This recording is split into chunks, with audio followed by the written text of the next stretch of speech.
Good day mga bro, simple tips natin para sa mga mananahi na nakakaranas po ng pag tumatahi sila at kinukuha nila yung bobbing case. Napakainit ng bobbing case. Yan po. Ito yung mga dahilan. Ito yung bagong rotary hook natin. Ito yung luma. Yan. Pinakita ko sa inyo. Yan, may kalog siya. Yan yung mga, ito yung bago. Wala pang kalog. Ibig sabihin, masikip pa. Yan kasi yan. Yan yung dahilan. Kaya po nagiinit ang ating bobbing case kasi nagkakaroon ng friction habang tumatakbo yan, saka maingay, makalansing. Yan, nagiinit yan habang tumatagal.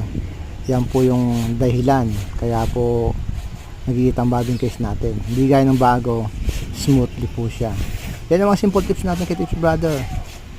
Sana po subscribe po sa YouTube. Good day po ulit.